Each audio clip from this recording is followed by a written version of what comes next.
Hi. So, we're now working on chasing our electrical. We did just kind of toss our shop community battery here in there. And don't mind the custom. We just made a ground real quick. We actually have a nice ground cable coming. We checked for ground and power at the junction there at the solenoid. We Got voltage. got good ground We here. hooked up the other ground cable Over and there. bolted it to the bell housing, so it's solid. We have power here at the connector for the engine bay harness, but we have no power out of the car. So it's losing power between this connector and somewhere inside the car.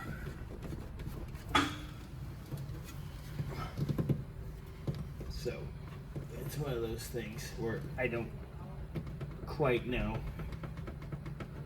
where or what our issue is, but we will keep on keeping on. Yep. All right, guys.